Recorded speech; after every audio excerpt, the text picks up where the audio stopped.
आइए अभी हम परमेश्वर के वचन में से मनन करेंगे और देखेंगे कि आज परमेश्वर हमें आराधना के विषय में क्या बताना चाहता है अपने जीवित और प्रभावशाली वचन से। जैसा आज थंबनेल में मैंने वीडियो के मैसेज में मैंने पहले ही लिखा है कि आज का जो विषय है वो है कि आराधना की क्रियाएं क्या होती हैं, और इस विषय पे हम थोड़ा आज परमेश्वर ने जो प्रकाशन दिया है उस पर हम उसको हम देखेंगे, सुनेंगे। आइए हम आज के इस संदेश में हम जाएंगे। परमेश्वर हमारी सहायता करे कि हम परमेश्वर की बातों को सुन सकें। हम संक्षिप्त में मैं थोड़ा सा पृष्ठभूमि बैकग्राउंड बताऊंगा। जो पिछले सप्ताह हमने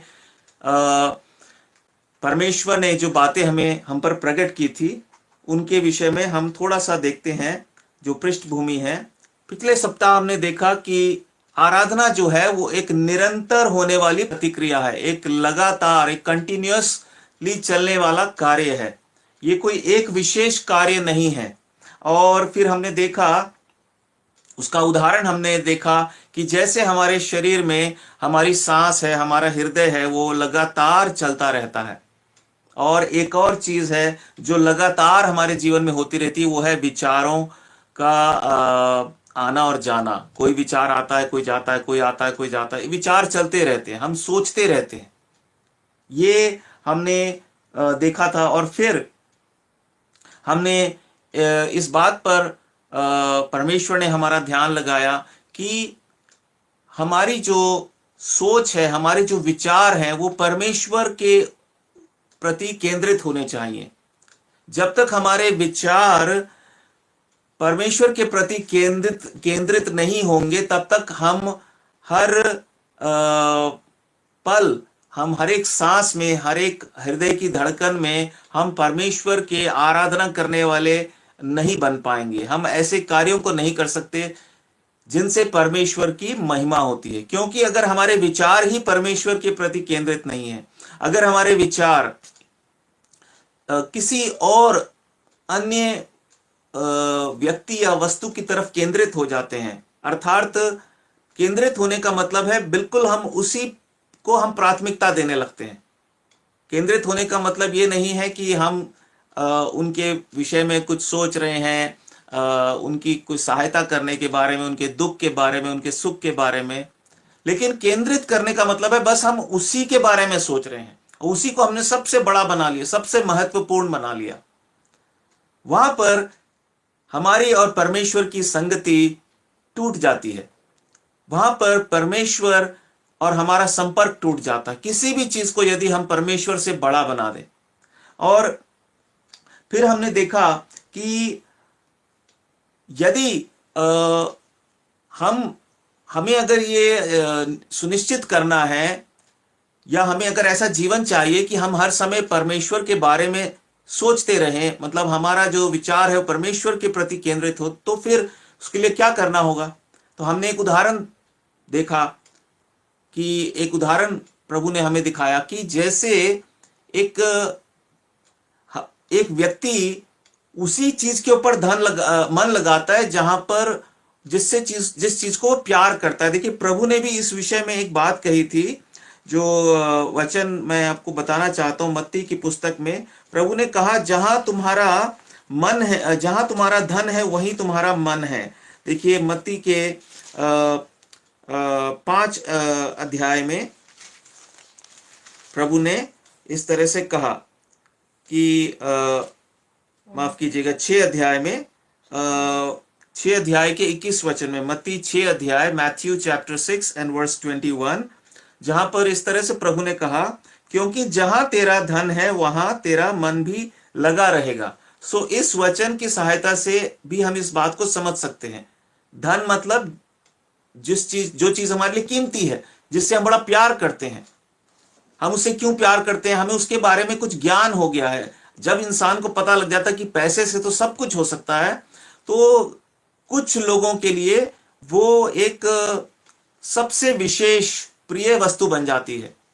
वो उनके लिए वास्तव में उनके जीवन का प्यार है, वो उनके जीवन का वही ईश्वर है, वो उससे सबसे ज्यादा प्यार करते हैं। चाहे वो इस बात को प्रकट ना करे, दिखाए ना, या कबूल ना करे, स्वीकार ना करे, लेकिन सच्चाई ये है कि उन्होंने अब धन को ही अपना जो है, धन से प्रेम कर लिया है। और इसीलिए प्रभु यीशु मसीह ने 24 वचन में कहा भी है इसी अध्याय के, कोई मनुष्य दो स्वामियों की सेवा नहीं कर सकता, क्योंकि वह एक से बैर और दूसरे से प्रेम रखेगा, या एक से मिला रहेगा और दूसरे को तुच्छ जानेगा। और अंत में प्रभु ने कहा, तुम परमेश्वर और धन दोनों की सेवा नहीं कर सकते। तो बहुत स्पष्ट है कि प्रभु ने इस बात को बताया कि मनुष्य कहीं ना कहीं इस संसार में वो धन के मोह में वो बहुत आसानी से आ जाता है। इसीलिए पहला तीमुथियुस के 6 अध्याय में मेरे ख्याल से उसके 10 वचन में ऐसा लिखा है कि रुपए पैसे का जो लोभ है वही सब प्रकार के पापों की जड़ है। खैर, हम इस निष्कर्ष पे पहुंचे कि इसीलिए हमारे लिए सबसे ज्यादा जरूरी है कि परमेश्वर से हम सबसे ज्यादा प्रेम करें, जो कि प्रभु यीशु मसीह ने कहा कि वो सबसे मुख्य आज्ञा भी है। और जब हम प्रेम करने की बात सोचते हैं तो ये भी जरूरी है कि वो कैसे होगा प्रेम, जब हम किसी को जानते ही नहीं। पैसे को तो हम जब जान जाते हैं हमें बड़ा प्यार हो जाता है। जिसके पास पैसा आ जाता है, कहते हैं ना, जिसको एक बार खून जैसे शेर के मुंह में खून लग गया तो उसको फिर बस शिकार चाहिए, वैसे ही एक बार आदमी को पैसे का चस्का लग गया तो वो फिर उसी के पीछे भागता है। उसको ज्ञान हो गया कि पैसे से क्या कुछ नहीं हो सकता, सब कुछ हो सकता है।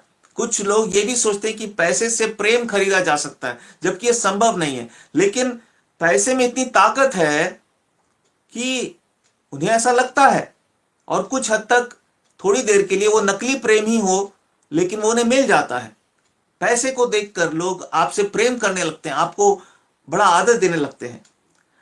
ठीक इसी तरह से जब हम परमेश्वर के बारे में जानने लगते हैं तो हमें परमेश्वर से प्रेम होने लगता है। तो जब तक हम किसी चीज के बारे में जानेंगे नहीं, हमें उससे प्रेम नहीं होगा। जब तक हमें उससे प्रेम नहीं होगा, हम उसके प्रति हमारे विचार जो है उसके इर्द गिर्द, उसी के चारों तरफ नहीं घूमेंगे। इसीलिए हमें यह समझना जरूरी है कि हमारे जीवन में ये बहुत जरूरी है कि हम परमेश्वर को हर दिन हम परमेश्वर को जानने और पहचानने का प्रयास करें, उससे प्रार्थना करें। परमेश्वर ने हमें अधिकार दिया है कि मुझसे मांगो। हम रोज कह सकते हैं, परमेश्वर मैं आपको और अधिक से अधिक जानना चाहता हूं। ये काफी नहीं है कि मैं एक विश्वासी हूं, मैं एक कलीसिया से जुड़ा हूं, मैं एक मसीह खानदान से हूं, उससे कोई फर्क नहीं पड़ता। या मैं एक सेवक हूं, उससे कोई फर्क नहीं पड़ता। आपको और मुझे, हर एक विश्वासी को, जब तक इस धरती पर जीवित है, यह प्रार्थना रोज करनी चाहिए। कई बार हो सकता है हम विश्वास में आए हुए बहुत समय हो चुका है, हमने बहुत सारे अनुभव पाए हैं, हमने बहुत कुछ किया है। हम सोचेंगे हमें क्या जरूरत है परमेश्वर से ये प्रार्थना करने की कि परमेश्वर मैं आपको और अधिक जानना चाहता हूं। याद रखिए पौलुस क्या कहता है कि अभी भी हम धुंधला सा देखते हैं, अभी हमें सब कुछ नहीं पता है। इतना जरूर पता है कि सच्चाई क्या है, लेकिन उस सच्चाई के बारे में जो परमेश्वर है, परमेश्वर के बारे में भी अभी हमें बहुत कुछ जानने की जरूरत है। वो इतना महान परमेश्वर है, इतना सुंदर है, अद्भुत, amazing. He is an amazing God, and so we need to know more and more about him every day till the very end of our life. So हम इस निष्कर्ष पर पहुंचते हैं कि हमें परमेश्वर के बारे में जानने से ही परमेश्वर से प्रेम होगा, और जब परमेश्वर से प्रेम होगा हमारे विचार उसके प्रति केंद्रित रहेंगे, और तब हमारे जीवन से वो कार्य होने शुरू हो जाएंगे जिनसे हम हर समय कंटिन्यूअसली, निरंतर, लगातार जो कुछ भी करेंगे वो परमेश्वर की महिमा के लिए करेंगे। सो निचोड़ क्या है कि आराधना हमारे जीवन में, परमेश्वर का वचन क्या दिखाता है, क्या दर्शन देता है कि आराधना, यदि आप चाहें तो उन वचनों को फिर से देखें, भजन 34 का 1 वचन और बाकी सारे वचनों को भी जो मैंने पिछले सप्ताह के संदेश में मैंने शुरुआत में बताए थे। अगर आप चाहें तो मैं रेफरेंसेस एक बार बता देता हूं। भजन 34 का 1, भजन 84 का 4, भजन 104 का 33 और भजन 115 का 18। इन सब वचनों में हम क्या देखते हैं, वो लगातार आराधना करने के बारे में बात करता है परमेश्वर का वचन। और इसीलिए आराधना एक विश्वासी के जीवन में या एक मनुष्य के जीवन में परमेश्वर ये अपेक्षा करता है कि वो उसके कण कण में और क्षण क्षण में आराधना होनी चाहिए। आराधना मनुष्य के कण कण में और क्षण क्षण में होनी चाहिए। उसके आत्मा प्राण और देह में आराधना के सिवा और कुछ होना नहीं चाहिए। यह तभी संभव है जब हम परमेश्वर से अपने सारे मन प्राण बुद्धि और शक्ति से प्रेम करेंगे, जो कि परमेश्वर की आज्ञा भी है, सबसे मुख्य आज्ञा है। हमने पिछले सप्ताह भी देखा था, मत्ती 22 और 37 को आप पढ़ सकते हैं। अंग्रेजी में अगर मैं कहना चाहूं, worship should be in every bit and piece and every moment of our life. Worship should be in every bit and piece and every moment of our life. This is what the word of God reveals. और ये हमें समझने की जरूरत है कि आराधना जो है वो हमारे कण कण में और क्षण क्षण में होनी चाहिए। जब तक हम इस परिभाषा को जो परमेश्वर ने आज हमारे सामने रखी है, हम इसको एब्जॉर्ब नहीं करेंगे, ग्रहण नहीं करेंगे, हम आराधना के विषय में हम कहीं ना कहीं हम पिछड़ जाएंगे। हमारी आराधना यूहन्ना 4 अध्याय और उसके 24 वचन के अनुसार नहीं हो पाएगी, जो कहता है कि अवश्य है कि मेरी आराधना करने वाले, पिता की आराधना करने वाले आत्मा और सच्चाई से आराधना करें। हम देखते हैं आज कुछ वचनों को जो परमेश्वर ने हमारे सामने रखे हैं। इन विचारों को लेकर हम आगे बढ़ते हैं। आज जैसा कि आज का हमारा विषय है कि आराधना की क्रियाएं क्या होती हैं, उसको समझना जरूरी है। यह बात तो सच है कि आराधना लगातार होने वाली क्रिया है। Worship is a continuous process, but what are the acts of worship, ये जानना बहुत जरूरी है। वो कौन से कार्य हैं जिनसे हम कह सकते हैं कि हां, हम परमेश्वर की आराधना कर रहे हैं। ये बहुत महत्वपूर्ण सवाल है और मैं बताऊंगा आपको क्यों। आइए हम एक वचन को पढ़ते हैं, पहला कुरिन्थियों 10 अध्याय और उसका 31 वचन। पहला कुरिन्थियों 10 अध्याय और उसका 31 वचन। आइए हम इस वचन को देखते हैं। यहां पर क्या लिखा है, आप पढ़ दीजिए एक बार बिमला। इसलिए तुम चाहे खाओ चाहे पियो चाहे जो कुछ करो, सब कुछ परमेश्वर की महिमा के लिए करो। लिखा है इसलिए तुम चाहे खाओ चाहे पियो चाहे जो कुछ करो, वो परमेश्वर की महिमा के लिए करो। हम में से बहुत से लोग इस वचन को जानते भी हैं, बहुत पसंदीदा वचन है, बड़ा अच्छा लगता है इसको बोलने में। जो कुछ भी करें हम परमेश्वर की महिमा के लिए करें। लेकिन कई बार हम इसके मतलब को बदल कर हम कहते हैं मैं जो कुछ भी करता हूं परमेश्वर के लिए की महिमा के लिए करता हूं। मुझसे गलती भी हुई, परमेश्वर की महिमा के लिए हुई। क्योंकि शैतान, याद रखिए, वो बहुत चालाक है। वो वचन के द्वारा ही हमें जो है एक फंदे में फंसाने की योग्यता रखता है। उसके अंदर एक क्षमता है। The devil has this ability to trap us through the very same word that God has given to us. शैतान के अंदर वो क्षमता है कि इसी परमेश्वर के वचन के द्वारा वो हमें बेवकूफ बना सकता है। तो क्या इसका मतलब यह है कि मैं जो कुछ भी करता हूं उससे परमेश्वर की महिमा हो सकती है? नहीं। इसका मतलब यह है कि हमें इस चीज को सुनिश्चित करना है, चाहे हम खाएं चाहे हम पिएं। यहां पर 2 शब्द हैं, खाना पीना, और तीसरा जो है उसमें सब कुछ है, चाहे जो कुछ करो।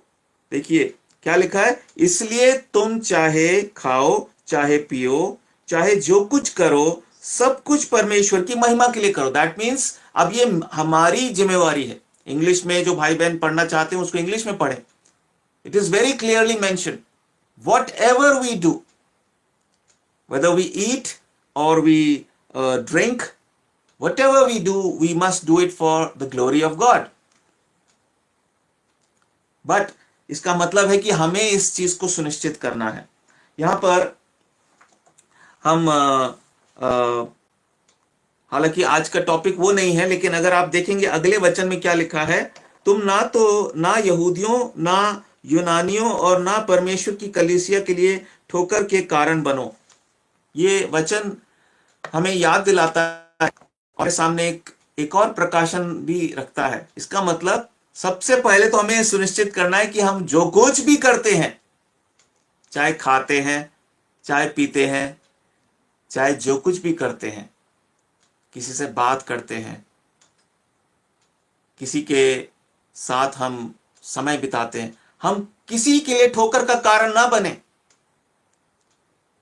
तो परमेश्वर का वचन ठोकर के विषय में बहुत कुछ कहता है। एक जगह पर प्रभु यीशु मसीह ने कहा, हाय उस व्यक्ति पर जिसके कारण ठोकर आती है, उसके लिए अच्छा यही होगा कि वो चक्की का पाट अपने गले में बांधकर समुद्र में जाकर डूब जाए।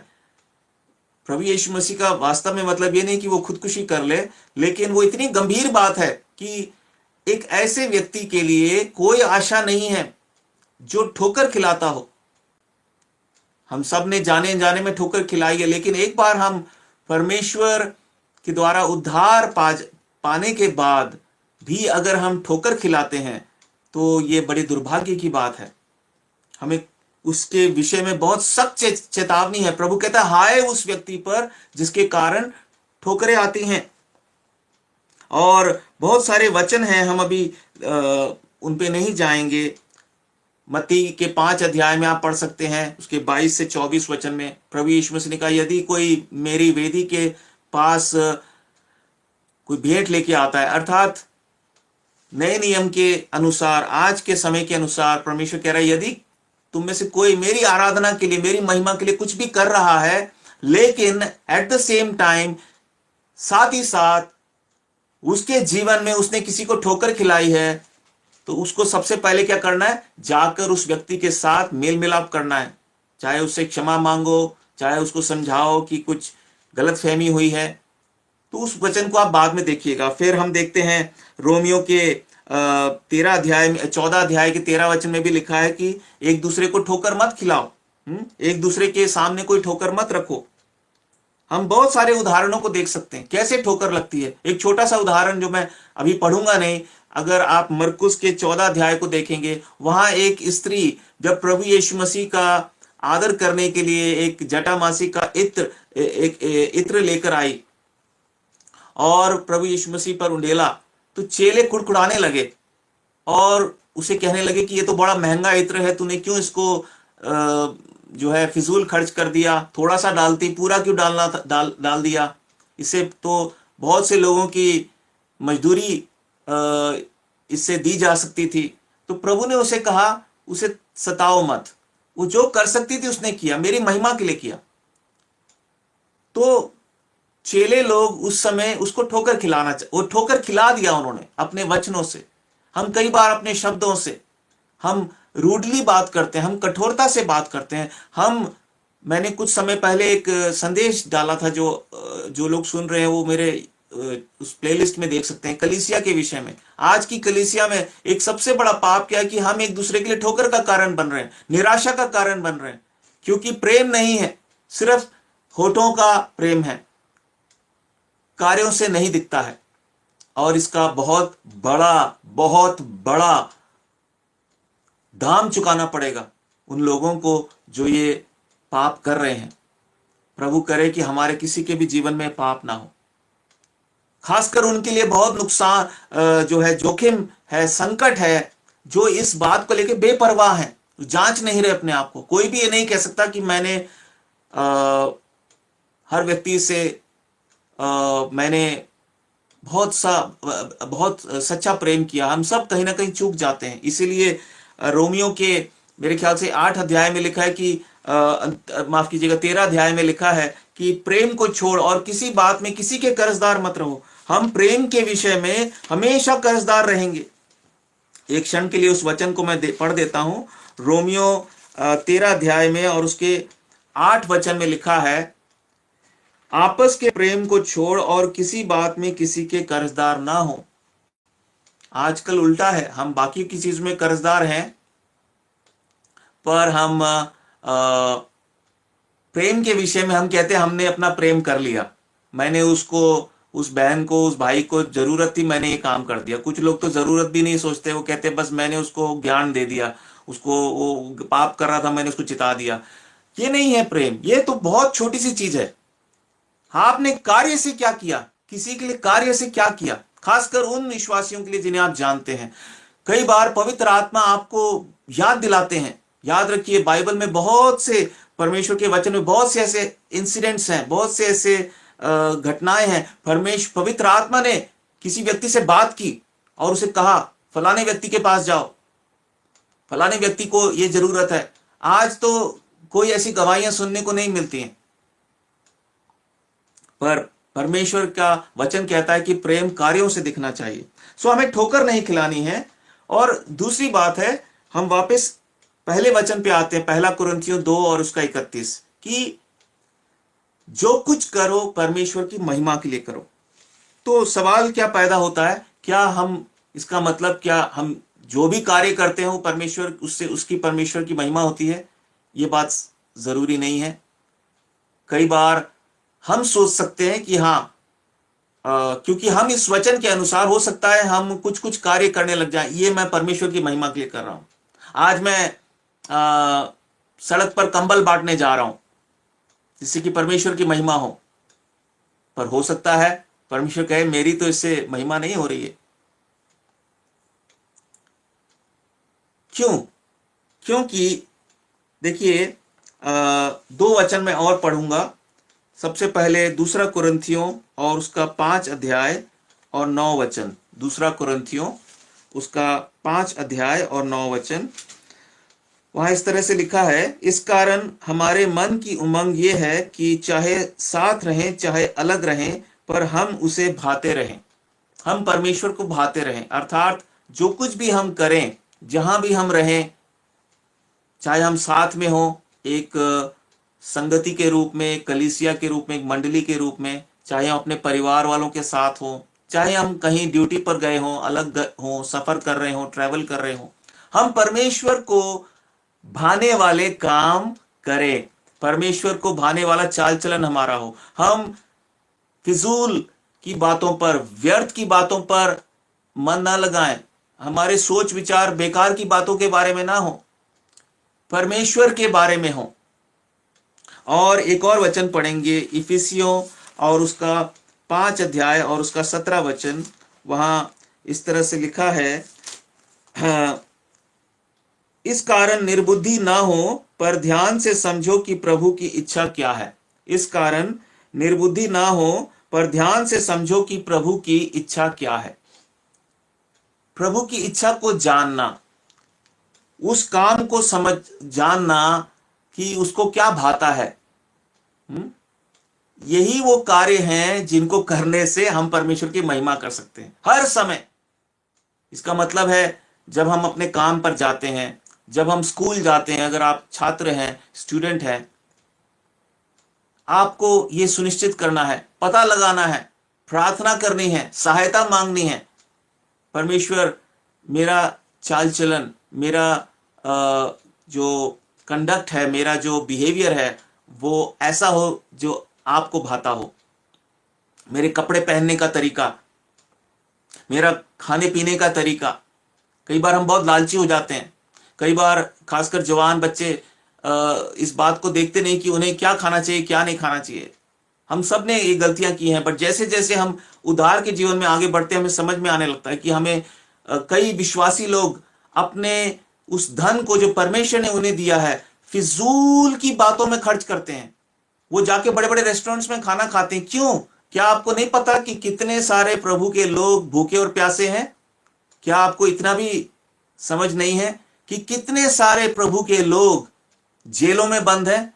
क्या आपको शोभा देता है? वही खाना आप घर में भी बना सकते हैं, लेकिन आप रेस्टोरेंट्स में जाना चाहते हैं और फिर आप स्टेटस में डालना चाहते हैं कि आज हम यहां रेस्टोरेंट में गए थे। आप सोचिए, क्या आप परमेश्वर की महिमा कर रहे हैं? हो सकता है वो फोटो किसी ऐसे विश्वासी को देखने को मिले जिसके पास भोजन नहीं था खाने को। आप आजकल एक नया ट्रेंड शुरू हुआ है, विश्वासी लोग घूमने फिरने जाते हैं, वो ये दिखाना चाहते हैं कि हम एरोप्लेन में बैठे थे, वो ये दिखाना चाहते हैं कि हम पहाड़ों में घूमने गए थे, हम समुंदर में गए थे जहाज में। ये सब इस बात का प्रमाण है कि आप नहीं जानते परमेश्वर को क्या भाता है, आप इस वचन के प्रकाश में नहीं जी रहे हैं। हो सकता है आपने इन वचनों को पढ़ा है, आप एक सांसारिकता में आ चुके हैं, क्योंकि ये सब शो ऑफ करने का तरीका है। ये एक प्रकार से बचकानी बात है, इससे भी हम ठोकर लगाते हैं। मान लीजिए एक ही परिवार में दो बच्चे हैं, एक बच्चे को उसने कुछ अच्छा किया, इसमें कोई दो राय नहीं है। अगर परमेश्वर ने आपको पैसे दिए हैं, आप अच्छे रेस्टोरेंट में जाके खा रहे हैं, आप घूमने फिरने जा रहे हैं, पर आप उसको जब साझा करने लगते हैं सोशल मीडिया पे, तो आप क्या दूसरों को ठोकर नहीं खिला रहे? अगर घर में दो बच्चे हैं, एक को उसने कुछ अच्छा काम किया, माता पिता ने उसे कुछ गिफ्ट दिया, अच्छा गिफ्ट दिया, हो सकता है दूसरे ने कुछ गलती की थी, उसको नहीं मिला। अब ठीक है, उसको गलती की सजा मिली है, एक को इनाम मिला है, लेकिन जिसको इनाम मिला है, क्या उसको ये भाता है कि वो उसको दिखाए, देख मेरे पास ये है? नहीं भाता है। ये प्रेम नहीं है, क्योंकि परमेश्वर का वचन कहता है कि जो कुछ भी हम करते हैं वो उसके द्वारा प्रेम प्रकट होना चाहिए, और प्रेम जिस चीज में नहीं है वो परमेश्वर को नहीं भाती है। सो हम आगे बढ़ते हैं कि क्या कोई भी कार्य हम जो करते हैं उससे प्रभु की महिमा हो जाएगी? नहीं। हमें सुनिश्चित करना पड़ेगा क्या वो परमेश्वर को भाता है, क्या वो उसकी इच्छा के अनुसार है। एक और उदाहरण को देखते हैं। प्रभु ने मत्ती 7 अध्याय में और उसके 21 से 23 वचन में इस बात को दोहराया।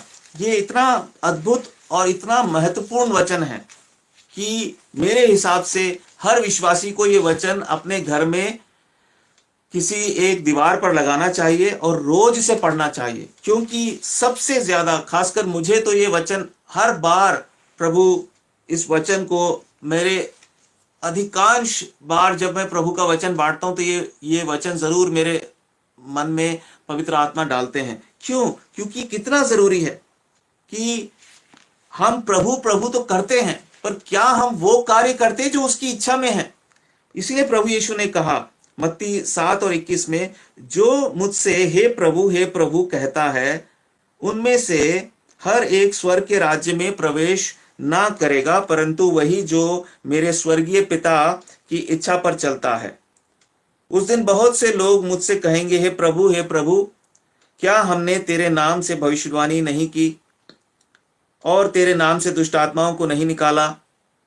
बहुत से लोग दुष्ट आत्माओं को निकाल रहे हैं, ऐसे निकाल रहे जैसे कि कोई सर में से जू निकाल रहा हो और पता नहीं क्या मैं उदाहरण दूं, ऐसा निकाल रहे जैसे कि, मैं ये नहीं कह रहा हूं कि दुष्ट आत्माओं को निकालना गलत बात है या वो नहीं होना चाहिए, तो बहुत जरूरी है, लेकिन उसका प्रदर्शन करना, उसको जिसको इंग्लिश में हम कहते हैं सेंसेशनलाइज करना, उसको एक सनसनी घटना के रूप में दिखाना, ये तो गलत है, ये वचन के अनुसार नहीं है। और ऐसा लोग बोलेंगे, प्रभु हमने तो ऐसे पास्टर्स को फॉलो किया जो बड़े ही स्टेज पे चलते थे, एक कोने से दूसरे कोने तक, वो ऐसे हाथ वो हिलाते थे तो हजारों आत्मा, वो सब आप देखिए वचन में कहां लिखा है? क्या पौलुस ने ऐसा कभी किया था? पतरस ने ऐसा किया था? और फिर कई लोग बड़ी बड़ी बातें करेंगे, हमने मिशन ऑर्गेनाइजेशंस में काम किया, हमने बड़े बड़े सोशल वर्क किए हैं। परमेश्वर कहेगा, कुछ लोग कहेंगे, प्रभु मैंने तो इतना प्रचार किया है आपके लिए, ऐसा बहुत कुछ लोग कहेंगे। 23 वचन में प्रभु कहता है, तब मैं उनसे खुलकर कह दूंगा, मैंने तुमको कभी नहीं जाना, हे कुकर्म करने वालों। क्या कह रहा है? कुकर्म करने वालों। इसका मतलब परमेश्वर की दृष्टि में ये लोग जो कर रहे थे ऐसे और प्रचार कर रहे थे और बहुत से काम जो वो कर रहे थे, ये सोच के कि जो कुछ भी हम करते हैं उससे परमेश्वर की महिमा के लिए करते हैं, परमेश्वर कहेगा तुम कुकर्म कर रहे थे, तुमने बहुत से अपने कामों के द्वारा अपने भाई बहनों को ठोकरें खिलाई, बहुत से अपने कामों के द्वारा अविश्वासियों को ठोकरें खिलाई। मेरा नाम तुमने कलंकित किया है। इसलिए जब वचन कहता है कि जो कुछ करो परमेश्वर की महिमा के लिए करो, तो इसका मतलब है हमें ये सुनिश्चित करना होगा, हमें प्रार्थना के द्वारा, हमें परमेश्वर के साथ संगति करने के द्वारा, पवित्र आत्मा जी की अगुवाई पाकर यह सुनिश्चित करना हो, क्या मैं परमेश्वर को भाने वाला कार्य कर रहा हूं, क्या मैं परमेश्वर की इच्छा के अनुसार चल रहा हूं। अगर ये बात हमारे जीवन में नहीं है तो हम परमेश्वर की आराधना का अर्थ नहीं जानते। उसकी आराधना लगातार करने की तो बात ही छोड़ दीजिए। अगर हम इस बात को नहीं जानते हैं, इसकी अज्ञानता में अगर हम जी रहे हैं, तो हमें आराधना का मतलब नहीं पता है। फिर हम आगे बढ़ते हैं कि परमेश्वर की इच्छा के बारे में जब बात करते हैं, तो देखिए परमेश्वर की इच्छा को हम दो भागों में बांटें समझने के लिए। परमेश्वर हमें इस तरीके से बताना चाहता है कि एक तो होती है सामान्य इच्छा, जो सबके लिए है। परमेश्वर की सामान्य कुछ आज्ञाएं हैं या इच्छाएं हैं परमेश्वर की। परमेश्वर चाहता है हम सब पवित्र हों, परमेश्वर चाहता है हम सब सिद्ध हों, परमेश्वर चाहता है हम सब दयालु हों। इस तरह से बहुत सारी बातें हैं। और एक होती है हमारे जीवन के लिए, हमारे व्यक्तिगत जीवन के लिए भिन्न भिन्न परिस्थितियों के अनुसार परमेश्वर की इच्छा होती है कि हम ऐसा करें, इस परिस्थिति में हमें ये करना चाहिए, या परमेश्वर हमें कोई विशेष आज्ञा दे रहा है, जाओ उस व्यक्ति के पास जाओ, इस जगह ये नौकरी ठीक नहीं है, इसे छोड़ो, कुछ और करो, तुम मेरी सेवा में आ जाओ। आज कितने नौजवान कैसे भटक गए हैं, दुख होता है। क्योंकि मैं भी एक जवानी के समय में, जब मेरा कैरियर बिल्कुल फर्स्ट क्लास चल रहा था, टॉप में था, प्रभु ने मुझे सेवा के लिए बुलाया, मैं उसका धन्यवाद करता हूं। ये मेरी बस की बात नहीं थी, पर मेरे को दुख होता है आज कितने नौजवान वो प्रभु की बुलाहट को सुन नहीं रहे हैं। मैं आपको सच कह रहा हूं, आप प्रभु की बुलाहट को सुन नहीं रहे हैं। और जो कहते हैं कि हमने प्रभु की सेवा में आ गए हैं, वो प्रभु की सेवा को प्रभु की इच्छा के अनुसार नहीं कर रहे, वो मनुष्य की इच्छा के अनुसार कर रहे हैं। वो पैसा देखकर सेवा कर रहे हैं, मुझे कहां पे सबसे ज्यादा सपोर्ट मिलेगा। ये कोई सेवा नहीं होती। जहां पर आप सपोर्ट लेके सेवा करते हैं, वो सेवा हो ही नहीं सकती है। सपोर्ट गलत नहीं है, लेकिन आपकी अगर, ये तो परमेश्वर ही जानता है, कोई इसको न्याय नहीं कर सकता, कोई आप पर दोष नहीं लगा सकता। लेकिन परमेश्वर का आत्मा आपसे कह रहा है, क्या तेरा मन, क्या तू मेरी सेवा इस जगह पर इन लोगों के बीच में सिर्फ इसलिए कर रहा है कि वो पैसे तुझे मिलते हैं? तो फिर तू मेरा सेवक नहीं है, क्योंकि तेरी सेवा उस पैसे पर निर्भर है। जिस दिन वो पैसा उन्होंने देना बंद कर दिया, थोड़ा सा घटा दिया, तेरी सेवा में भी थोड़ी सी गिरावट आ जाएगी। जिस दिन उन्होंने, जो तुझे पैसे दे रहे, उन्होंने कुछ तुझसे कहा और मैंने उसको मना किया, तो परेशान हो जाएगा। इसीलिए रुपए पैसे को हम अपना आधार नहीं बना सकते। जिसको परमेश्वर की सेवा करनी हो, वो सब कुछ छोड़कर आए। ये सिर्फ सेवकों के लिए ही नहीं है जो पूरे समय को अपना जो है प्रभु को दे देते हैं। हम सब सेवक हैं, हर विश्वासी सेवक है, इसलिए सबके लिए है। हमें पैसे के आधार पर अगर जीने की आदत लग गई है, तो हम प्रभु की आराधना नहीं जानते क्या होती है। हम पैसे को ही फिर अपना जो है परमेश्वर बना चुके हैं। ये सच बात है और ये हम सबको सीखना ही पड़ेगा। मैं प्रभु का धन्यवाद करता हूं, उसने मुझे सिखाया और आज भी सिखाता है। क्योंकि हम में से कोई भी, हम ये नहीं कह सकते कि अब मैं परिपक्व हो चुका हूं और मुझे ये सारी जो बुराइयां हैं ये नहीं घेर सकती। किसी भी दिन कोई भी बुराई आपको गिरा सकती है। वो बुराई भी जिसको आपने सालों पहले छोड़ दिया, झूठ बोलना छोड़ दिया, मूर्तियों के आगे झुकना छोड़ दिया, लेकिन अगर आप लापरवाही का जीवन जिएंगे तो किसी दिन ऐसा भी हो सकता है कि वापस वो पाप करने लगे। इजरायलियों का इतिहास हमें यही सिखाता है। वो ओवर कॉन्फिडेंट थे, जरूरत से ज्यादा भरोसा था उन्हें अपने ऊपर, अपनी धार्मिकता पे घमंड था, इसीलिए बहुत ही जल्दी वो पलटी मारते थे और उन्हीं मूर्ति पूजकों के साथ वो फिर मिल जाते थे। आज भी यही मसीह लोगों के जीवन में हो रहा है, विश्वासियों के जीवन में हो रहा है। वो भले ही हाथ की बनाई हुई मूर्तों को नहीं पूज रहे हैं, लेकिन उनके जीवन में लोभ है जो मूर्ति पूजा है, उनके जीवन में हठीलापन है जो मूर्ति पूजा है, उनके जीवन में घमंड है जो मूर्ति पूजा है। इसलिए हमें परमेश्वर की इच्छा को भली भांति समझना है। एक तो है सामान्य इच्छा, एक है हमारे जीवन के लिए भिन्न भिन्न इच्छा। लेकिन आज के संदेश के लिए हम कुछ देर के लिए एक सामान्य इच्छा को देखते हैं जो सबके लिए है परमेश्वर की इच्छा, और वो क्या है कि हम मुंह खोलकर अपने होठों से उसकी स्तुति करें। देखिए, हम एक वचन को पढ़ते हैं, इब्रानियों और उसका 13 अध्याय और उसका 15 वचन। इब्रानियों 13 अध्याय और उसका 15 वचन। यहां इस तरह से लिखा है, इसलिए हम उसके द्वारा स्तुति रूपी बलिदान, ध्यान से सुनिए, इसलिए हम उसके द्वारा, किसके द्वारा? परमेश्वर के द्वारा, प्रभु यीशु मसीह के द्वारा स्तुति रूपी बलिदान अर्थात उन होठों का फल जो उसके नाम का अंगीकार करते हैं, परमेश्वर को सर्वदा चढ़ाया करें। फिर से यहां पर वो शब्द आया है जो पिछले सप्ताह हमने देखा था, कंटिन्यूअसली, निरंतर। अंग्रेजी की बाइबल में ये इस तरीके से लिखा है, by him therefore let us offer the sacrifice of praise to God continuously. जो मेरे भाई बहन अंग्रेजी बाइबल पढ़ते हैं वो भी इस वचन को ध्यान से देख लीजिए, कंटिन्यूअली, लगातार, ना केवल शब्दों से, कार्यों से भी। और आगे लिखा है, that is the fruit of our lips giving thanks to his name. So हम आज का जो विषय है, आराधना की क्रियाएं क्या होती हैं, what are the acts of worship. सबसे पहले वो तो हमारे जीवन के सभी कार्य, क्योंकि पौलुस कहता है तुम जो कुछ भी करो, तुम सो भी रहे हो तो वो परमेश्वर की आराधना होनी चाहिए। इसका मतलब जब मैं अपने बिछौने पे जाता हूं तो मुझे ये निश्चय करना चाहिए, मुझे कोशिश करनी चाहिए प्रभु कि मैं एक पवित्र निद्रा में जाऊं, क्योंकि कई बार हमारा जो सोना होता है वो पवित्र नहीं होता।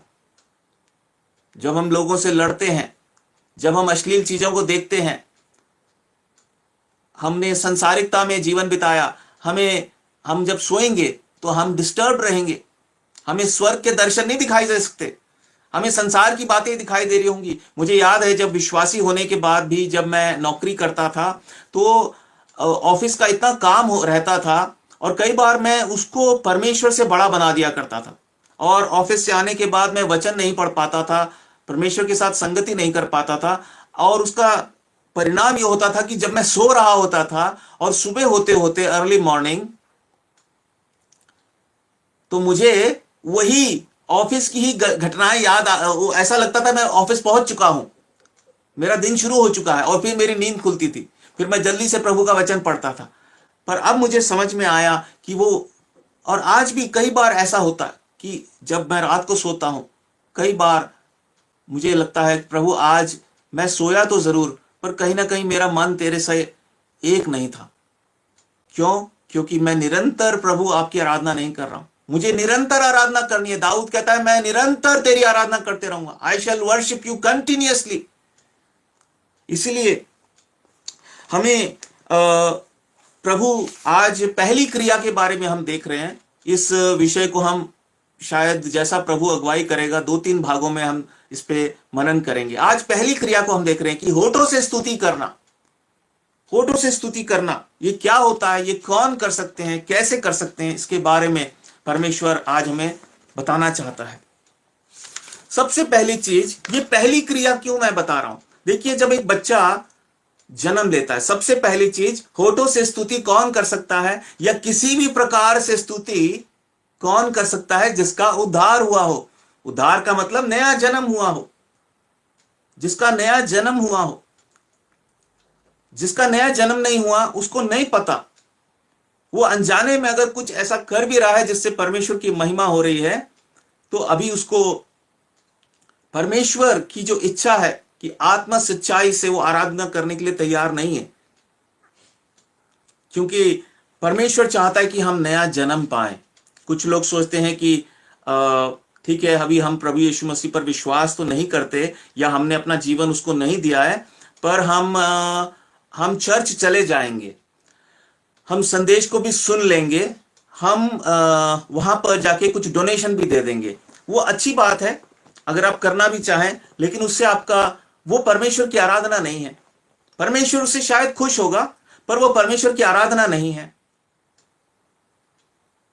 उसमें आत्मा का कोई रोल नहीं है, उसमें सच्चाई नहीं है, क्योंकि आपने जब उस परमेश्वर की सच्चाई को ग्रहण नहीं किया है। क्यों नहीं किया है? परमेश्वर सवाल कर रहा है। ऐसा क्या आपने देखा प्रभु यीशु मसीह में कि आपको उसके नाम से शर्म आ रही है, आपको डिसीजन लेने में दिक्कत हो रही है? तो यदि ऐसा है तो सच्चाई यह है कि आप अभी सच्चाई में नहीं चल रहे हैं। आपने सच्चाई को जान लिया है, आपको पसंद भी आ गई है, लेकिन डिसीजन नहीं ले पा रहे हैं। डिसीजन तो हमें लेना पड़ेगा। परमेश्वर ने हमारे सामने चॉइस रख दी है, एक विकल्प रख दिया है। हाँ, रोमियो 6 और 23 में लिखा है कि पाप की मजदूरी तो मृत्यु है, लेकिन परमेश्वर का वरदान प्रभु यीशु मसीह में अनंत काल का जीवन है। अब आपको चुनना है, और एक बार नहीं, हर रोज चुनना है। जब तक इस धरती पर है, हर रोज चुनना है। हर एक व्यक्ति को चुनना है, जो उद्धार पाए हुए हैं उसको भी चुनना है, क्योंकि पौलुस कहता है अपने उद्धार के काम को पूरा करना है हमें। बहुत से लोगों को लगता है उद्धार एक बार मिल गया वापस नहीं होगा। ये गलत धारणा है। कभी और मैं इस पे बात करूंगा परमेश्वर के वचन से, लेकिन ऐसा नहीं है। परमेश्वर अपने वायदे का पक्का है, जो उसने कहा है वो करेगा, लेकिन परमेश्वर के हर एक वायदे के पीछे एक शर्त भी होती है, कंडीशन भी होती है। अगर हम उस शर्त को पूरा नहीं करेंगे, वो परमेश्वर वापस नहीं ले रहा है, तो ये कहना ठीक है वो वापस नहीं लेगा, पर वो उद्धार इनवैलिड हो जाएगा, आप डिस्क्वालीफाई हो जाएंगे। इसीलिए हमें ऐसी गलतफहमी नहीं पालनी चाहिए। जीवन के अंत तक आप चाहे बेस्ट प्रचारक हो, आपको पूरी दुनिया में जानते हो लोग, कोई फर्क नहीं पड़ता। परमेश्वर 1 इंच भी कॉम्प्रोमाइज, 1 इंच तो बहुत ज्यादा बोल दिया, 1 मिलीमीटर कॉम्प्रोमाइज नहीं करने वाला। और मैंने कहा किसी दिन मैं वचन से इसको प्रूव करके बताऊंगा। इसीलिए आज हम कैसे प्रचारकों को सुन रहे हैं, आज हम कहां पर अपना मन लगा रहे हैं, हमें ये देखने की जरूरत है। परमेश्वर के वचन में सच्चाई है और कहीं सच्चाई नहीं है। पवित्र आत्मा जी की सहायता से ही हम उस सच्चाई को जान सकते हैं, मनुष्य के ज्ञान से नहीं जान सकते। तो जब एक बच्चे का जन्म होता है, हमने नया जन्म के बारे में हमने सुना, जब एक बच्चे का जन्म होता है तो सबसे पहली चीज जो लोगों को पसंद आती है उस बच्चे की, या जिसकी वो प्रतीक्षा करते हैं एक बहुत ही उत्सुकता से, वो क्या होती है कि वो बच्चा अपने मुंह से कुछ बोलना शुरू करे। स्वाभाविक रूप से उससे पहले भी बहुत हमें चीजें अच्छी लगती है, बच्चा हंसता है, बच्चे की शक्ल सूरत देख के बहुत अच्छा लगता है, लेकिन उस दिन की प्रतीक्षा सब करते हैं कि बच्चा बोलेगा। पहली बात वो जो कुछ बोलता है, बहुत खुशियां मनाई जाती है घर में। फिर उसके बाद वो पहला कदम जब चलता है, फिर और ऐसी ऐसी बातें होती हैं। एक उद्धार पाए हुए विश्वासी के लिए सबसे पहली चीज है अपने मुंह को खोलकर परमेश्वर की स्तुति करना, चाहे वो गीतों के द्वारा करे, चाहे वो अपने शब्दों में परमेश्वर को धन्यवाद दे। इस संदर्भ में, इसी संबंध में हम कुछ वचनों को देखेंगे। मैं उन वचनों को बहुत शीघ्रता से इस आपके लिए पढ़ देता हूं। भजन 22 और 25 को हम देखते हैं। वहां दाऊद कहता है, बड़ी सभा में मेरा स्तुति करना तेरी ही ओर से होता है, मैं अपने प्रण को उससे भय रखने वालों के सामने पूरा करूंगा। देखिए यहां पर वो क्या कह रहा है, तेरी ओर से होता है। वर्शिप, आराधना भी परमेश्वर की सहायता के बिना हम नहीं कर सकते। सबसे पहली चीज, हमें नया जन्म पाना है। किसके द्वारा? यूहन्ना 3 अध्याय में प्रभु ने इस भेद को प्रकट किया कि आत्मा आत्मा को जन्म देती है। परमेश्वर के आत्मा के बिना आपका नया जन्म हो नहीं सकता। परमेश्वर का आत्मा किनको मिलेगा? यूहन्ना 7 और 39 में आप पढ़िए, वो विश्वास करने वालों को मिलेगा। विश्वास करने वालों को। विश्वास क्या होता है? वो कोई मुंह से कहने वाली चीज नहीं है, कार्यों से दिखना चाहिए। अगर मैं कहता हूं मैंने विश्वास किया है, आपने पश्चाताप किया है? क्या आपने पुराने अपने जीवन की चाल चलन में कुछ तो बदलाव आना चाहिए? क्या आपने इस बात की गवाही दी है लोगों के सामने? अगर आपने विश्वास किया तो आपको डर किस बात का? जाके बताओ सबको मैंने विश्वास किया है। और ये गवाही परमेश्वर की ओर से आती है। जिसने सच्चा विश्वास किया होगा, जिसने सच्चा फैसला किया होगा, इसमें कोई संदेह नहीं है कि यह फैसला लेना बहुत मुश्किल होता है। मेरे लिए तो बहुत मुश्किल था, पर प्रभु ने मदद की। प्रभु ने जिनको चुना है वो उसको खींच के बाहर निकाल लेगा। और उसके बाद वो हमारे होठों को खोल देता है। भजन 51 को आप पढ़िए, वहां दाऊद क्या कहता है? उससे जब पाप हो गया, उसने कहा प्रभु तू मुझे धो दे, मुझे एक नई आत्मा दे, तब मैं तेरा गुणानुवाद कर सकूंगा। तो परमेश्वर हमारे होठों को खोलता है। सबसे पहली उसकी अपेक्षा क्या है? मेरा बच्चा जब उद्धार पाता है, वो सभा के बीच में मेरा गुणगान करे। देखिए, जिसका उद्धार नहीं हुआ होता उसकी एक पहचान ही होती है, वो परमेश्वर की आराधना ना गीतों के द्वारा कर पाएगा। अगर वो गा भी रहा होगा तो मन मन में ही गा रहा होगा। वो एक और वचन मैं पढ़ता हूं, एक वचन मैंने यहां पर लिखा हुआ है कि वो दाऊद कहता है कि पूरे मन से तुम गाओ, ऐसे नहीं कि खाली होठों से। कई लोग गाते भी अगर हैं तो वो क्या करते हैं, बस वो होठ हिला रहे होते हैं। देखिए, एक वचन है भजन संहिता में, मैं इसको पढ़ देता हूं। भजन 71 का 23, भजन 71 का Psalm 71 एंड वर्स 23। इसको आप लोग दया करके आप खोलिए और पढ़िए। यहां ऐसा लिखा है, जब मैं तेरा भजन गाऊंगा तब अपने मुंह से और अपने प्राण से भी जो तूने बचा लिया है जय जयकार करूंगा। अपने प्राण से, from my soul I will sing, not only from my lips. कई लोग जिस व्यक्ति का उद्धार हो गया होता है वो खाली होठों से नहीं गाता, वो दबी हुई आवाज से नहीं गाएगा, वो उसके अंदर से आवाज निकलेगी। अगर आप बड़े बड़े सिंगर्स से पूछेंगे ना तो वो बताएंगे कि असली जो गीतकार होता है वो पूरे अंदर से गाता है, मन से गाता है, जैसे कि वो उस पूरे गीत को अनुभव कर रहा होता है, उस गीत के शब्दों को वो अनुभव कर रहा होता है। एक सच्चे आराधक का जीवन ऐसा होता है। और गीत, खाली गीत से हम गीत गाकर हम ये नहीं कह सकते कि हमने परमेश्वर की आराधना की जो है अपने होठों से। खाली गीत हमारे होठों का जो है वो बलिदान नहीं हो सकते, वो एक भाग है उसका। उसके अलावा क्या, क्योंकि गीत तो किसी ने लिखा है। कई जगहों पर गीत गाना बड़ा अच्छा लगता है क्योंकि बड़ा अच्छा सुंदर आनंद देने वाला संगीत उसके साथ बज रहा होता है, वादन बज रहे होते हैं और वो अपने आप हमारे अंदर एक भाव जगा देते हैं और हम गाने लगते हैं, मुक्ति दिलाए यीशु नाम, हाँ, आराधना हो आराधना। ये तो अच्छी बात है, पर उसके बाद क्या? जैसी म्यूजिक बंद हुआ हमारे होठ भी बंद हो गए। लेकिन असली जो, ये तो शुरुआत है। जैसे मैंने कहा, अगर मन से गा रहे हैं तो प्रभु का आदर होता है। उसके बाद बहुत सी कलीसियाओं में मैं प्रभु का धन्यवाद करता हूं कि मुझे भी एक ऐसी कलीसिया में प्रभु ने जोड़ा जहां गीतों के द्वारा भी आराधना होती थी और उसके बाद सब विश्वासी भाई बहनों को एक समय दिया जाता था कि यदि वो अपने होठों से प्रभु की आराधना करना चाहें। इसलिए दाऊद कहता है कि मैं बड़ी सभा में मेरा स्तुति करना तेरी ही ओर से होता है। यह बहुत जरूरी है। ठीक है, आपके कलीसिया में अगर ऐसा नहीं होता, पर क्या आप दूसरों के सामने, विश्वासियों के सामने हो चाहे अविश्वासियों के सामने हो, क्या आप परमेश्वर के नाम को महिमा देते हैं, ऊंचा करते हैं?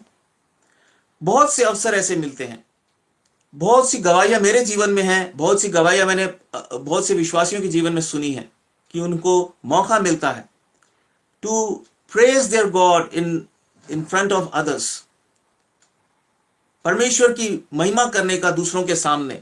और हम देखते हैं और कुछ वचनों को, भजन 107 और उसके 32 में ऐसा लिखा है, और सभा में उसको सराहें। सभा में उसको सराहें और पुरनियों की बैठक में उसकी स्तुति करें। ये एक विश्वासी के लिए, ये एक कलीसिया के लिए, वहां के पुरनियों के लिए, प्राचीनों के लिए अति आवश्यक है कि वहां के विश्वासियों को सिर्फ कुछ कुछ कलीसियाओं में कुछ गिने चुने लोगों की ड्यूटी बनाई लगी होती है, या उन्हीं को एक ऐसा लगता है कि बस वही आराधना कर सकते हैं, दूसरे लोग चुप बैठे रहते हैं, उनको डिस्करेज हो जाते हैं।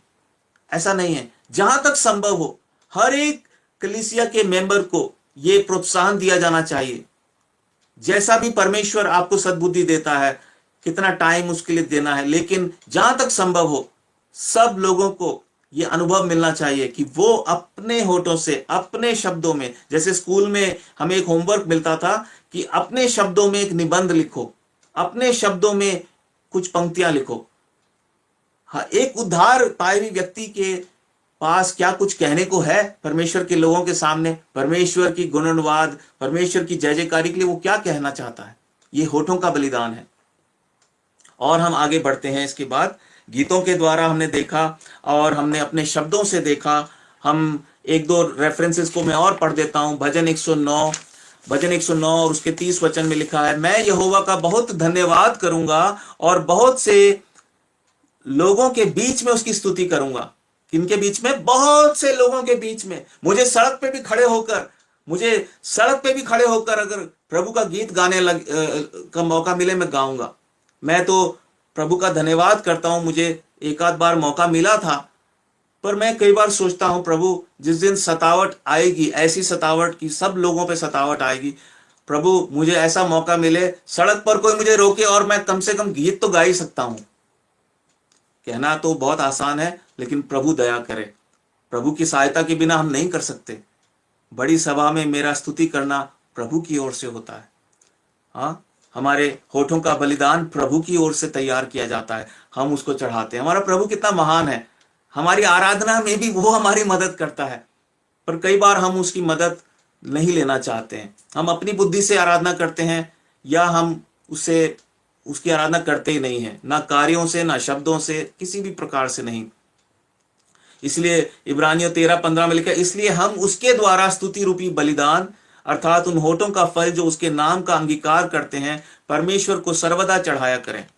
आखिर में भजन 111 और उसके पहले वचन में भी यही लिखा है, यह की स्तुति करो मैं सीधे लोगों की गोष्ठी में। कैसी गोष्ठी? मतलब एक जो फेलोशिप होती है, गैदरिंग होती है, एक जमावड़ा होता है लोगों का, संगति होती है। मैं सीधे लोगों की संगति में और मंडली में भी संपूर्ण मन से, पूरे मन से यहोवा का धन्यवाद करूंगा, परमेश्वर का धन्यवाद करूंगा।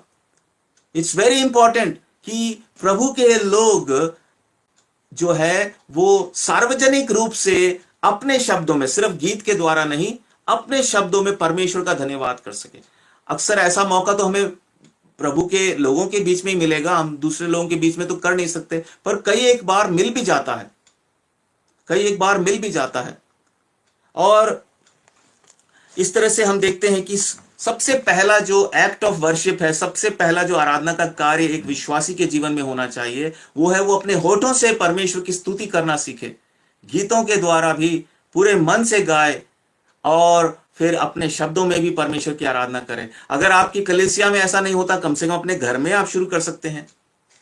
आपके घर में तो आपको कोई नहीं रोकेगा। अगर आप अकेले विश्वासी भी हैं तो भी आप करें, जिससे कि दूसरे सुनेंगे ये किसकी आराधना कर रहा है, ये क्या कह रहा है। क्योंकि हमारी आराधना, हमारे होठों से सच्चे जो शब्द निकलते हैं वो बहुतों के लिए आशीष का कारण बन जाते हैं।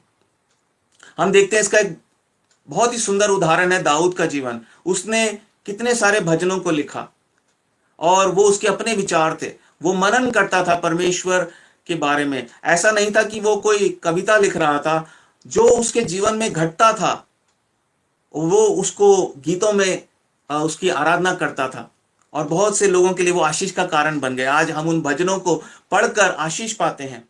तो जो हमारे होठों का बलिदान है वो सिर्फ शब्द नहीं हो सकते, कुछ गिने चुने शब्द नहीं हो सकते, वो एक जिसको अंग्रेजी में कहते हैं लिप सर्विस नहीं हो सकती, वो एक बस शब्दों का एक जो है भेंट नहीं हो सकती है। वो क्या है? वो सिर्फ धन्यवाद नहीं हो सकता। कुछ लोग होठों के बलिदान को सिर्फ वो गीत भी गाते हैं, वो फिर अपने मुंह से प्रभु की आराधना भी करते हैं, लेकिन उस आराधना में वो सिर्फ धन्यवाद देते हैं, प्रभु तेरा धन्यवाद, प्रभु तेरा धन्यवाद, प्रभु तेरा धन्यवाद। ये तो ठीक है, बट उससे बात नहीं बनती, उससे भी आपके होठों का बलिदान अधूरा रह जाता है।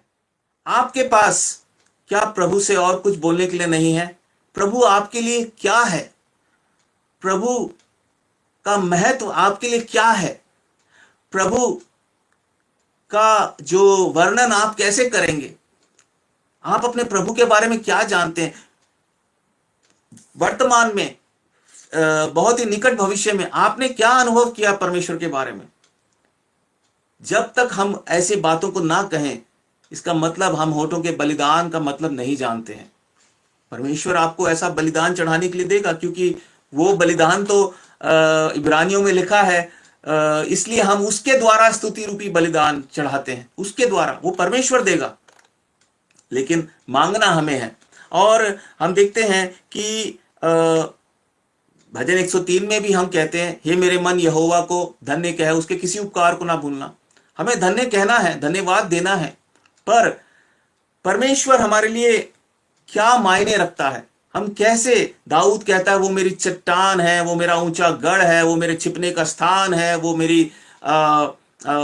जैसे एक हिरणी जल के लिए तड़पती है, मेरा प्राण परमेश्वर के लिए तड़पता है। क्या हमारे पास ऐसे शब्द हैं? पवित्र आत्मा जी के द्वारा ही ऐसे शब्द हमें मिल सकते हैं, अन्यथा नहीं।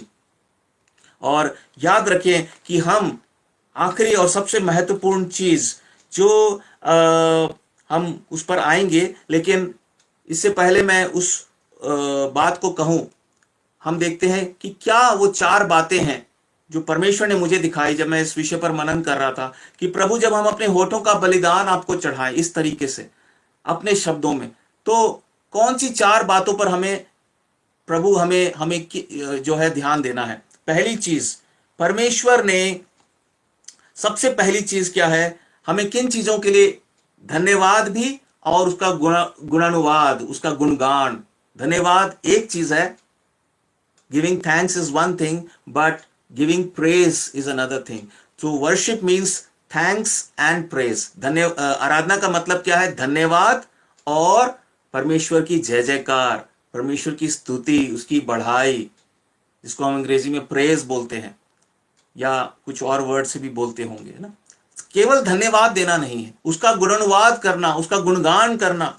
और किस बात के लिए धन्यवाद और गुणगान करना चाहिए? पहली बात, उसके चरित्र के लिए, उसकी भलाइयों के लिए, उसके प्रेम के लिए, उसकी धार्मिकता के लिए, उसकी सामर्थ्य के लिए, और ऐसे अनेकों परमेश्वर के जो अद्भुत गुण हैं उसके लिए हमें उसका धन्यवाद भी करना चाहिए, उसका गुणगान भी करना चाहिए। दूसरी चीज, जो कुछ भी परमेश्वर ने हमारे लिए आज तक के जीवन में किया है, जो कुछ भी हमें पवित्र आत्मा याद दिलाते हैं, पवित्र आत्मा हमारे अगुए हैं।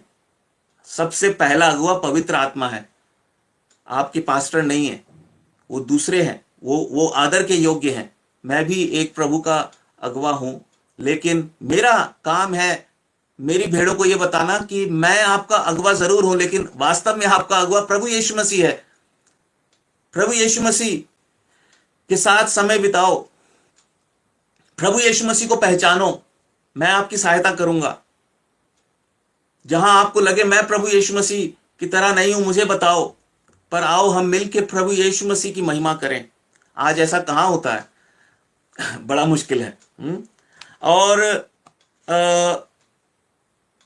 जो कुछ भी उसने हमारे लिए आज तक किया है, इसीलिए भजन 103 में वो कहता है, हे मेरे मन यहोवा को धन्य कह, उसके किसी उपकार को ना भूलना, गिन गिन कर स्तुति करो। लेकिन कई बार लोग क्या करते, सिर्फ प्रभु आपने मेरे लिए ये किया था, मेरे लिए वो किया था, मेरे लिए ये किया, ठीक है, पर उसका गुणानुवाद नहीं करते। फिर जो कुछ उसने हमारे लिए प्रतिज्ञाएं दी हैं, उसने सिर्फ हमारे लिए आज तक जो किया वो काफी नहीं है, उसने बहुत कुछ वायदे किए हैं इस जीवन में भी और उस अनंत काल के जीवन में भी हमारे लिए करने के लिए वायदे किए। हम उनको भूल जाते हैं, इसीलिए हमारी आराधना या हमारा धन्यवाद या हमारा गुणानुवाद बहुत छोटा होता है। वो हमारा होठों का बलिदान जो है सिकुड़ जाता है, वो भरपूरी उसमें नहीं आती है। इसलिए तीसरी चीज है, जो भी परमेश्वर ने हमारे लिए वायदे किए हैं इस जीवन में पूरा करने के लिए और आने वाले जीवन में भी। और आखिरी चीज, हाँ, कि क्या है, आखिरी चीज बहुत जरूरी है, कान खोलकर सुनिए, क्योंकि प्रभु ने जब मुझे बात बताई तो मैं भी बहुत जो है इससे आशीष पाई। वो क्या है, प्रभु क्या है, हमने उसके लिए उसको धन्यवाद दिया, उसकी बढ़ाई की। प्रभु भला है, वो प्रेमी है, दयालु है, वगैरह वगैरह।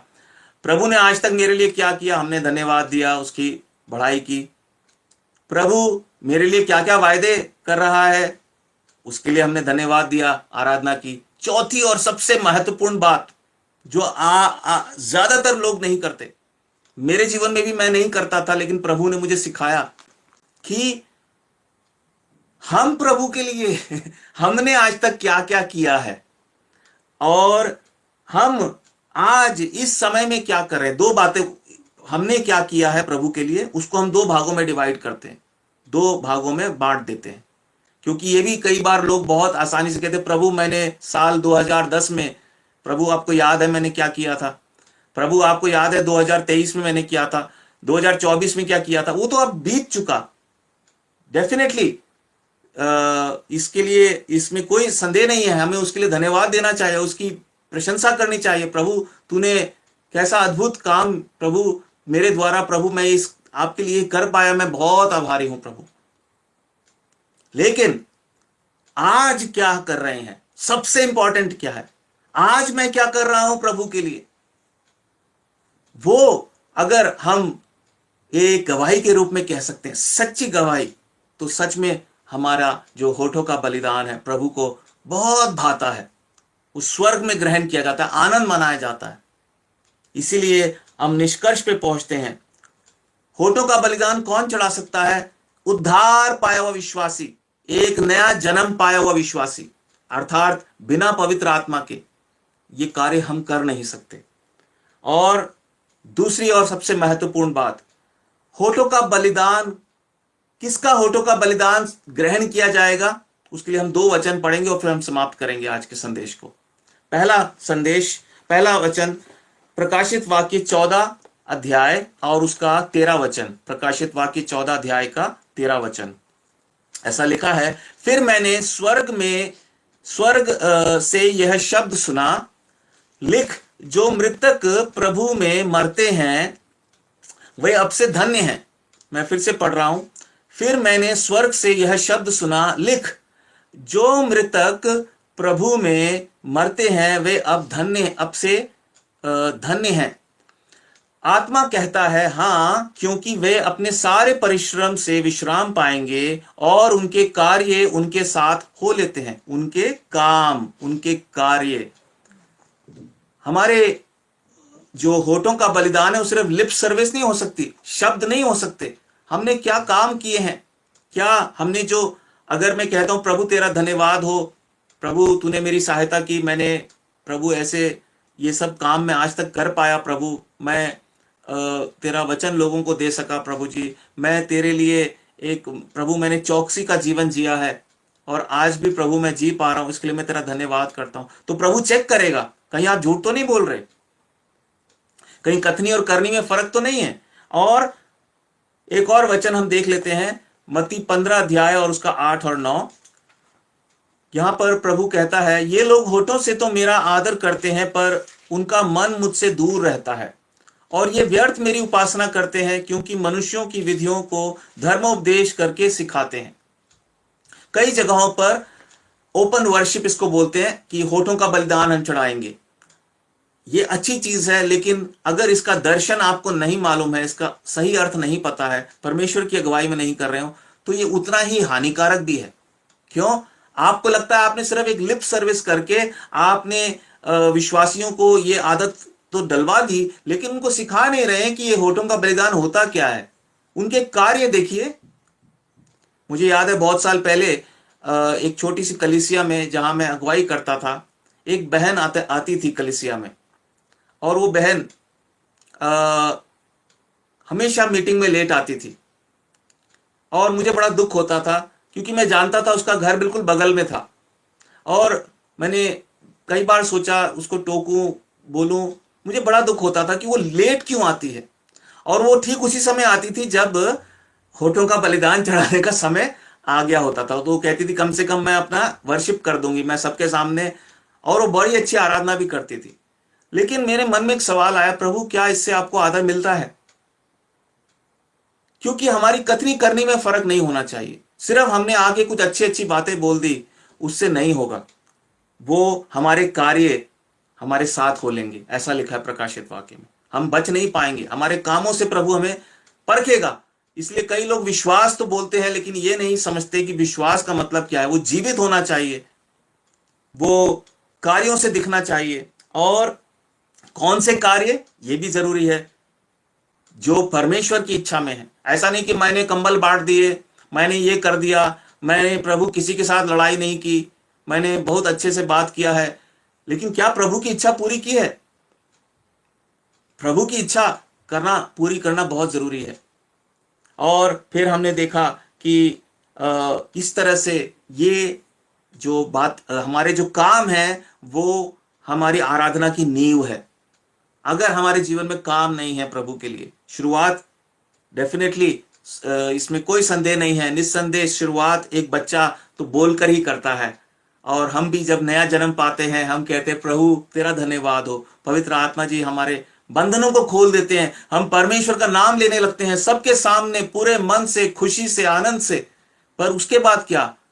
क्या बच्चा सिर्फ बोलता रहे उससे हमें खुशी होगी? नहीं। अब तू चल भाई, अब तू दौड़ भाई, अब तू समझदार बन, अब तू जिम्मेदार बन, अब तू कुछ सेवा कर। क्या हमारे जीवन में कार्य हैं? अगर है तो प्रभु हमारी आराधना को ग्रहण करता है। अगर है तो हम सच में प्रभु की आराधना निरंतर करने वाले हैं।